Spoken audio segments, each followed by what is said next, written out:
नमस्कार, एबीपी गंगा देख रहे हैं आप। मैं हूं अवधेश। सालों बाद देश पर एक संकट फिर आया है और यह संकट आया है आसमान से। ये आफत पाकिस्तान के रास्ते भारत में दाखिल हुई है। हम बात कर रहे हैं टिड्डियों के उस अटैक की जो किसानों की आफत बन चुकी है। कोरोना काल में ये टिड्डियां किसानों के लिए परेशानी बन गई हैं, लेकिन टिड्डियों के बढ़ते खतरे को देखते हुए अब यूपी सरकार ने इस संकट से निपटने के लिए टिड्डी प्रभावित जिलों के लिए दिशा निर्देश जारी कर दिए हैं। इसके अलावा टिड्डी नियंत्रण के लिए सरकार ने कई टीमों का गठन किया है और लोगों को टिड्डियों का हमला होने पर उन्हें भगाने के लिए शोर मचाने के निर्देश दिए हैं। टिड्डियों की वजह से इन दिनों ललितपुर, आगरा, मथुरा, मुजफ्फरनगर, शामली और बागपत के अलावा बुंदेलखंड के कई जिले शामिल हैं।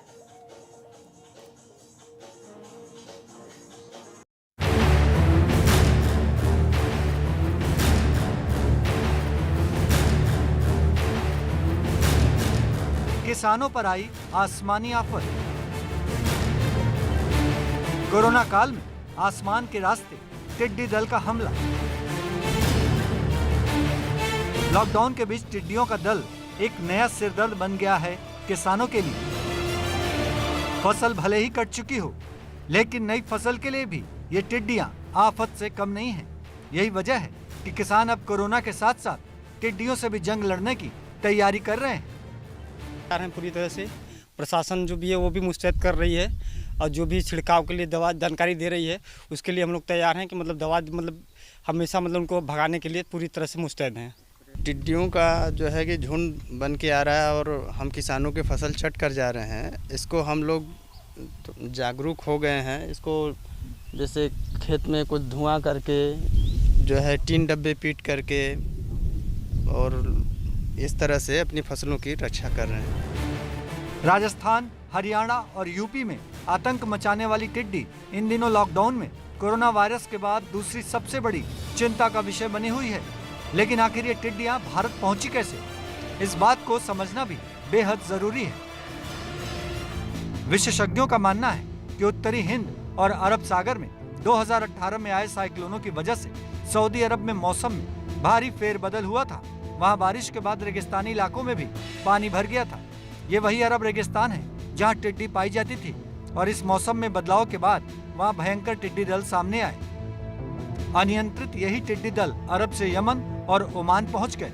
वहां भी बारिश ने टिड्डियों को पनपने का मौका दिया। अब हवा के रुख के चलते पाकिस्तान के रास्ते भारत पहुंच चुकी टिड्डी दल किसानों में हड़कंप मचाए हुए है। टिड्डी दल बहुत सालों से चल रही एक प्रक्रिया है। ये नेचुरल प्रोसेस है और बहुत वर्षों से ये आतंक चलता रहा है। अभी पिछले कुछ सालों में ये कम रहा है, लेकिन जानकारी के मुताबिक ये जो ब्रीड होती है टिड्डियों की, ये किसी भी वेजिटेशन पे पूरे ग्रुप पे हमला करती है। ग्रीन वेजिटेशन पे सारी ये फीड करती हैं और अपने वजन का कई गुना ग्रीन वेजिटेबल को खा जाती है। उस वेजिटेशन को खा जाने की वजह से जो फसल लगी रहती है वो पूरी की पूरी एक ही रात में गायब हो जाती है। पेड़ों के ऊपर अटैक हो जाए या बाकी ग्रीनरी पे अटैक हो जाए, वो पूरा का पूरा पेड़ पतझड़ के बराबर हो जाता है और इस प्रकार से वो नुकसान पहुंचाती हुई आगे बढ़ती रहती हैं। कुल मिला के इसमें किसानों का बहुत ज़्यादा नुकसान है। इसके बाद जो सब्जी उगाते हैं, इसके बाद जो आम के या बाकी जो जिनके बगीचे हैं, उन लोगों को बहुत मैक्सिमम नुकसान होता है। करने से नहीं हो पाता, इसका मास स्केल पे यूज़ करना पड़ता है। और जब टिड्डी दल रात को रेस्ट करता है, केवल उसी टाइम स्प्रे इसका इफेक्टिव भी रहता है कि बहुत मास एरिया में स्प्रे करके जितना भी 2-4 किलोमीटर का उनका स्प्रेड होता है, उस पूरे एरिया में सारा स्प्रे करके अगले दिन उसको उड़ने लायक ना छोड़ा जाए। राजस्थान और मध्य प्रदेश के कई राज्यों में आफत का सबब बने टिड्डी दल को लेकर अब वाराणसी जिला प्रशासन अलर्ट मोड में है। किसानों को जागरूक करने के साथ ही उन्हें खेत में दवाएं कैसे छिड़के इसके बारे में बताया जा रहा है। वहीं किसान भी टिड्डी दल को लेकर सतर्क है।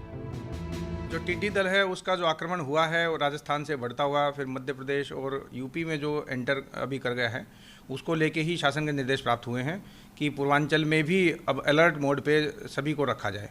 उसी के तहत कृषि विभाग को हमने अलर्ट मोड पे रखा है। इसमें जिन भी केमिकल्स का यूज़ होना है उनकी सारी स्टॉक टेकिंग हम लोग कर रहे हैं। इसके साथ ही किसानों को एडवाइजरी जारी की गई है कि अगर कहीं से भी ऐसी जानकारी मिलती है तो वे तत्काल कृषि विभाग को सूचित करें। इसके साथ ही 1-2 दिन में हम लोग ग्राम लेवल पे ग्राम प्रधान और सरकारी जितने भी सरकारी हमारे कर्मचारी होते हैं ग्राम स्तर के कटिंग एज के, उन सबको भी हम लोग अभी सेंसिटाइज करने जा रहे हैं। अभी तक हालांकि जो जानकारी मिली है वो ये है कि बुंदेलखंड और पश्चिम उत्तर प्रदेश से होते हुए टिड्डी दल दिल्ली की तरफ जा रहा है और हो सकता है कि उसका पूर्वी उत्तर प्रदेश में कोई फ़र्क ना पड़े, लेकिन इसके बावजूद भी कब किसकी मूवमेंट चेंज हो जाए, इसकी एहतियात के लिए हम लोग अभी 1-2 दिन में प्रयास कर रहे हैं। कोशिश हमारी होगी कि 3-4 दिन में पूरी प्रिपेयर्डनेस हो जाए। आसपास के ज़िलों से जब क्रॉस करती हुई आएगी, उसके एडवांस इन्फॉर्मेशन का सिस्टम यूपी गवर्नमेंट ने डेवलप किया है। आपको बता दें कि टिड्डी दल झांसी, ललितपुर और हमीरपुर जिले को अपनी चपेट में ले चुका है। ऐसे में वाराणसी जिलाधिकारी की माने तो पूर्वांचल और वाराणसी के खेतों में फसलें न होने के कारण थोड़ी राहत है, मगर फिर भी आगे की फसल कहीं प्रभावित न हो, इसके लिए तैयारी पूरी है। आइए अब आपको टिड्डियों से जुड़ी कुछ खास जानकारी भी बताते हैं। ये एक दिन में 160 किलोमीटर तक सफर तय कर सकती है। 1954 में उत्तर पश्चिमी अफ्रीका से ब्रिटेन तक का सफर तय किया। 1988 में पश्चिमी अफ्रीका से कैरिबियाई देशों में गई। सबसे बड़ा दल 740 वर्ग किलोमीटर तक हो सकता है। 1 किलोमीटर क्षेत्र में 40 से 80 मिलियन टिड्डी हो सकती है। ये एक दिन में साल भर में 2500 व्यक्तियों के बराबर खाना खा लेती है। ये टिड्डी एक दिन में खुद के वजन के बराबर खाना खाती है। बड़ा दल एक दिन में 19 करोड़ किलो सूखा पादप खा जाते हैं। चीन में 3 टिड्डी हमले में 3 बार भयंकर अकाल पड़ा था। ये हवा में 5000 फीट की ऊंचाई तक उड़ सकती है। टिड्डी की उम्र महज 90 दिन होती है। इनसे दुनिया के करीब 60 देश प्रभावित हैं। टिड्डी दल जो पाकिस्तान से चलकर आया है और राजस्थान, मध्य प्रदेश तक पहुंच गया है, और टिड्डियों का एक दल झांसी की तरफ ललितपुर में पहुंच गया था, जिसमें फसलों को काफी नुकसान किया था। ज्वार, मक्का आदि फसलों को काफी नुकसान पहुंचाया है। टिड्डी दल करोड़ों की तादाद में होता है। टिड्डियों से बचने के लिए पूरी तैयारी है। इसके लिए किसानों को स्पेशल छिड़काव की सलाह दी जा रही है, जिससे किसानों को टिड्डियों से बचाया जा सके। टिड्डी दल अगर पूर्वांचल में घुसा और बनारस में आया तो इसे किसी भी कीमत पर सफल नहीं होने देना है। वाराणसी जिला प्रशासन की ये मुहिम है। वाराणसी के जिलाधिकारी ने इसे अभियान के तौर पर लिया है। आपको बता दें कि इसे लेकर किसानों के बीच जागरूकता की मुहिम चलाई जा रही है और इसके साथ ही फसलों में केमिकल का छिड़काव करने के लिए भी बात बताई जा रही है। कैमरामैन विशेष के साथ Nitish Kumar Pandey, ABP Ganga, Varanasi.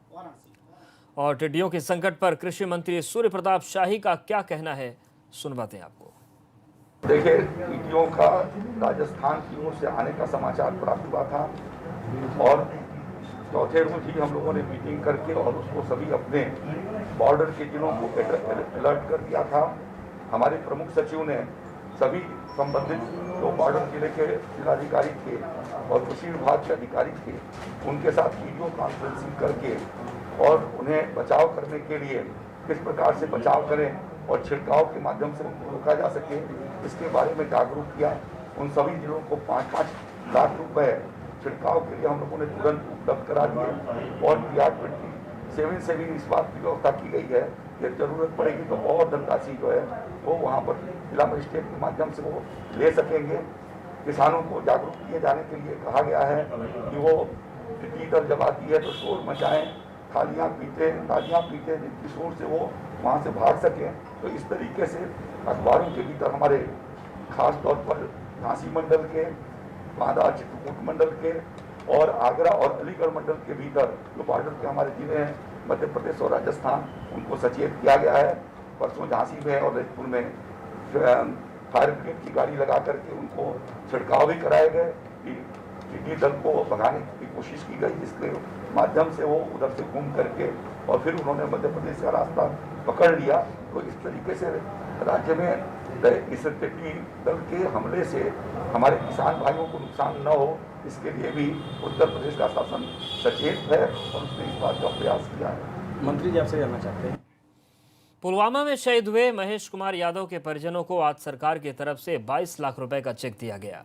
Deputy CM Keshav Prasad Maurya की तरफ से जिलाधिकारी भानुचंद्र गोस्वामी ने शहीद महेश कुमार यादव की पत्नी संजू देवी को 11 लाख रुपए और शहीद के माता पिता को 11 लाख का चेक दिया। इसके अलावा शहीद की पत्नी को अप्रैल महीने में ही कचना तहसील में क्लर्क की नौकरी भी दी गई। साथ ही परिवार को 3 बीघे कृषि भूमि भी दी गई है। महेश कुमार यादव साल 2019 में पुलवामा आतंकी हमले में शहीद हुए थे।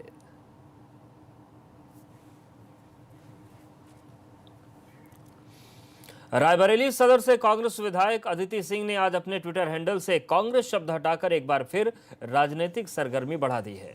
ऐसे में अब कयास लगाए जा रहे हैं कि अदिति सिंह ने नया सियासी रास्ता तैयार करना शुरू कर दिया है। इसके पहले भी अदिति सिंह और कांग्रेस के बीच दूरियां तब दिखी थीं जब हाल ही में प्रवासी मजदूरों के लिए बस चलाने के मुद्दे पर अदिति सिंह ने कांग्रेस की लाइन से अलग रुख दिखाते हुए यूपी सरकार के काम की तारीफ की थी और इस मुद्दे पर कांग्रेस को राजनीति न करने की नसीहत दी थी। इससे पहले पिछले साल नवंबर महीने में यूपी सरकार के बुलाए विशेष सत्र में शामिल होने पर पार्टी ने अदिति सिंह को नोटिस जारी किया था और विधानसभा अध्यक्ष को अदिति सिंह की सदस्यता खत्म करने की चिट्ठी लिख दी थी।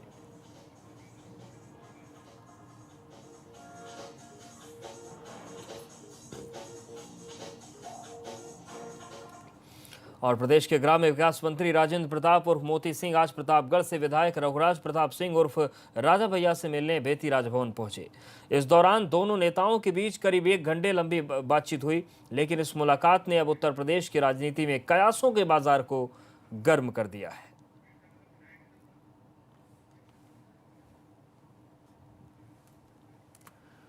तो यही वो तस्वीरें हैं जो सामने आई और उसके बाद अब कई सियासी मायने भी इन तस्वीरों के निकालने की कोशिशें शुरू हो गई हैं।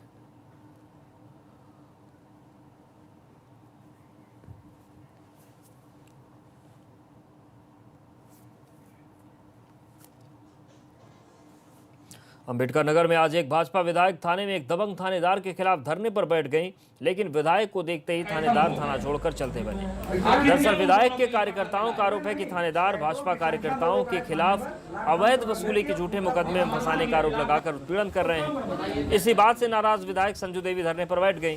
हालांकि बाद में मौके पर पहुंचे पुलिस अफसरों ने कार्रवाई का भरोसा देकर विधायक जी को वहां से वापस भेजा। उनको लाके इन्होंने लॉकअप में डाला और जब पैसा चढ़ गया तब डकैत हम हो गए। आखिर क्यों उन दोनों को ये पकड़ के लाए? नहीं, सैकड़ों की संख्या कि इन्होंने लॉकअप में डाला और जब पैसा चढ़ गया तब डकैत हम हो गए। उत्तर प्रदेश सरकार के पूर्व मंत्री और भारतीय समाज पार्टी के राष्ट्रीय अध्यक्ष ओम प्रकाश राजभर एक बार फिर चर्चा में हैं।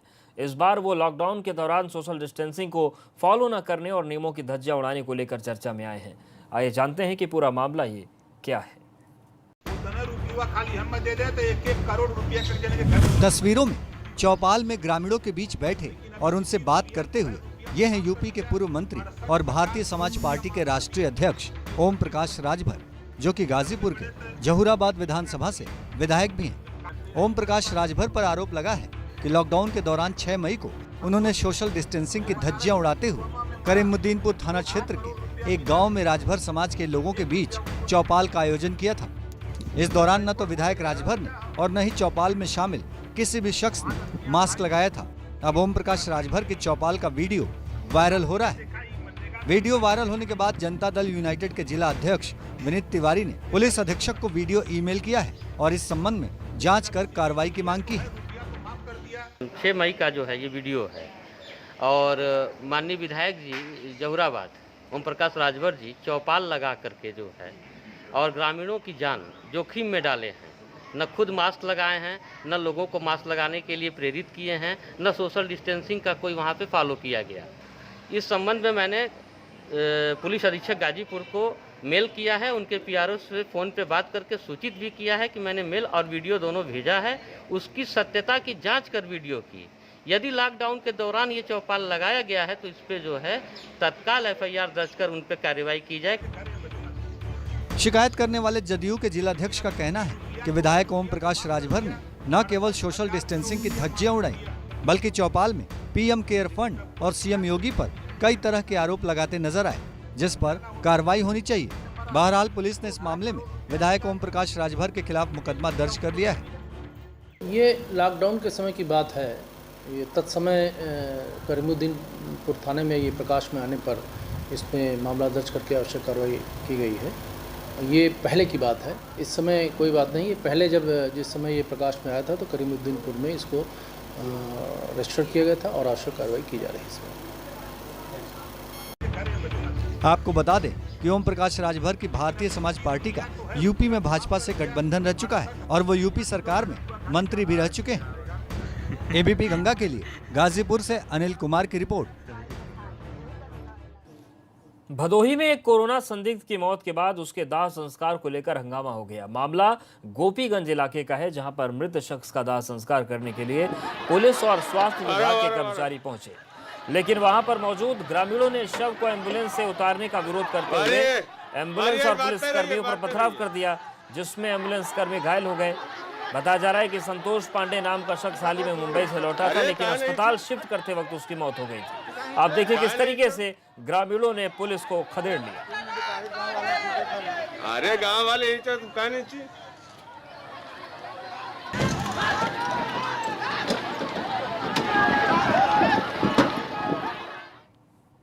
और यहाँ पर वक्त एक छोटे से ब्रेक का है, फौरन हाजिर होंगे।